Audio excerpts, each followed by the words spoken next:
Oke, sebelum lanjut silahkan dukung channel ini dengan cara klik subscribe, like, dan share videonya jika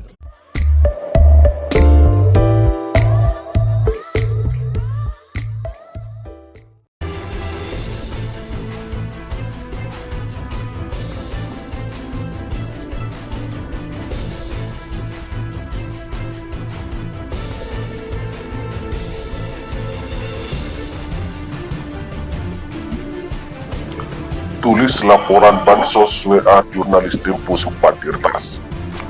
Ya, sebelum masuk ke politik ini kan saya juga udah sering difitnah, jadi udah jadi kayak makanan sehari-hari. Ya biasa aja. Yang penting itu tadi, saya tidak pernah terlibat, tidak pernah merekomendasikan, tidak pernah memerintah, tidak pernah berkomunikasi dengan pihak Sritek maupun pihak Kemensos. Berita-berita seperti ini sangat merugikan saya. Itu omongan-omongan orang yang nggak ada buktinya. Ya nanti kita lihat saja.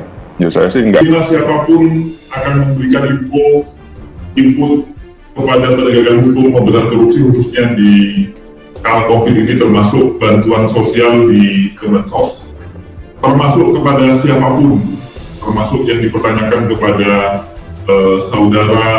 keberadaan saudara Gibran Raka Buming gitu ya. Sekali lagi semua itu info dan KPK akan tetap melakukan proses secara proses hukum, baik penelusuran kebenaran tersebut melalui proses penyelidikan. Bagi KPK sekali lagi, KPK akan tegas melakukan proses hukum secara profesional. Siapapun itu, KPK akan menegakkannya. Ya, secara teknis sebetulnya peretasan atau yang sering dikenal dengan deface atau mengganti halaman muka situs tempo.co itu bisa diselesaikan dalam waktu kira-kira 1 jam. Oke. 1 jam, dan itu tengah malam. Jadi memang tampaknya pelaku ingin masuk ke dalam situs Tempo ketika awal redaksi sedang tidak aktif gitu. Dia lupa bahwa di Tempo nggak pernah ada yang tidur gitu. Jadi kami selalu bergiliran karena berita itu 24 jam, ada yang piket, jadi pasti terpantau gitu. Nggak mungkin nggak terpantau gitu ya. Seberapa terganggu? Tentu terganggu. Ganggu dalam pengertian bahwa ada kode tertentu 1 jam itu orang tidak bisa mengakses Tempo. Tapi buat kami ada hal lain sebetulnya yang jauh lebih penting ketimbang institusi Tempo yang terganggu. Yang lebih penting adalah menurut saya institusi media. Jadi upaya untuk pembungkaman disebut oleh Pemret Tempo.co itu sekarang tidak lagi dalam bentuk pemberedelan, peringatan atau ancaman seperti yang dalam beberapa tahun terakhir terjadi, tapi lewat cara-cara yang lebih pengecut menurut saya. Kenapa pengecut? Karena pelakunya anonim, gitu ya. Pelakunya anonim, tidak jelas siapa, menyembunyikan diri, dan itu akibatnya kita tampak seperti tidak sedang bertempur melawan sesuatu yang tidak jelas. Tempo misalnya oleh Tirto dan juga oleh misalnya Panji Wuryono. Dengan kata lain saya mau mengatakan peristiwa ini tidak berjalan dalam ruang yang kosong. Peristiwa ini terjadi di dalam satu situasi di mana mereka tengah menyoroti satu persoalan. Jadi kalau ada orang misalnya dibunuh gitu ya, kalau orang itu memang tidak punya kegiatan yang ada hubungannya dengan politik, sangat mungkin itu urusan kriminal. Tapi kalau ada kegiatan-kegiatan yang dilakukannya dalam waktu terakhir berhubungan dengan kegiatan yang sifatnya politik, menyangkut institusi kekuasaan, saya kira harusnya kita proaktif. Jadi pertama, kalau pemerintah itu tidak merasa melakukan teror, pemerintah kan juga luas. Yang mana? Pemerintahan dalam pengertian kementerian yang mana? Beberapa kali ada kejadian seperti pemblokiran website atau shutdown internet tahun lalu, atau beberapa tahun silam di Papua itu kan biasanya, misalnya dalam kasus Papua, Kodam meminta Kominfo, lalu Kominfo berhenti bertahun, mulai dari akses, blocking of access, sampai dengan blocking of website. Yang paling parah bisa saja pada level yang ketiga itu bisa menggunakan kekerasan. Dalam kasus yang sekarang kita lihat, Kalau pemerintah tidak melakukan tindakan katakanlah pertasan itu atau defacing itu, maka seharusnya pemerintah mengusut, menunjukkan pemerintah dalam arti jajaran hukumnya, jajaran penegak hukumnya, terus juga Kemenkominfo yang memiliki perangkat untuk penyidikan. Ada apa petinggi Partai Demokrat serang terus PDIP soal bansos, sebut Puan Maharani hingga Gibran.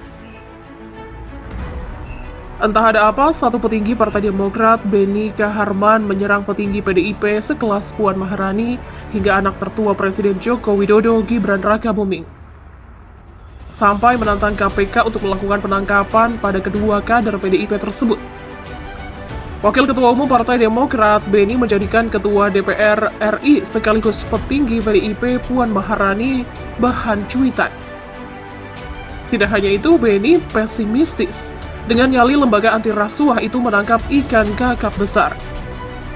Komisi Pemberantasan Korupsi memastikan akan menelusuri setiap aliran dana kasus suap pengadaan bantuan sosial yang menjerat mantan Menteri Sosial yang juga politisi PDI Perjuangan Juliari Batubara. Begitupun soal dugaan adanya keterlibatan Ketua DPP PDI Perjuangan Puan Maharani dalam kasus tersebut.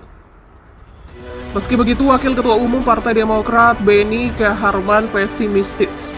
Dengan nyali lembaga anti rasuah itu menangkap ikan kakap besar.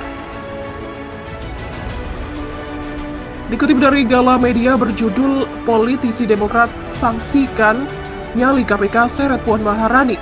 Soal Gibran, begini kata Juliari Batubara. Kalimat satir itu ia kemukakan di akun Twitter pribadinya @BeniHarmanID pada Rabu 23 Desember. KPK dalami keterlibatan Puan Maharani di kasus korupsi bansos. KPK berani tangkap ikan kakap besar di laut dangkal saja nggak bernyali, apalagi di laut dalam. Begitulah cuitannya. Ia kemudian menyarankan KPK bekerja senyap dan tidak mengumbar harapan semu ke publik, yang nantinya hanya sebatas janji palsu belaka.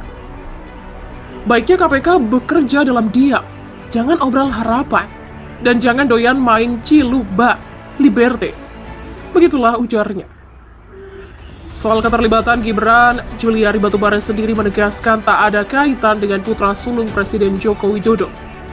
Hal itu ia sampaikan usai menjalani pemeriksaan perdana oleh penyidik anti rasuah di Gedung Merah Putih KPK Kuningan, Jakarta Selatan. Dalam kasus ini, Juliari diduga mendapatkan jatah atau fee sebesar Rp110.000 per paket bansos. Dari program bansos COVID-19, Juliari dan beberapa pegawai Kementerian Sosial mendapatkan Rp17 miliar. Sebanyak Rp8,1 miliar diduga telah mengalir ke kantong politisi PDI Perjuangan tersebut. Juliari juga dijanjikan akan mendapatkan jatah selanjutnya sebesar Rp8,8 miliar pada pengadaan bansos periode kedua. PDIP sendiri telah membantah tudingan mengenai aliran uang.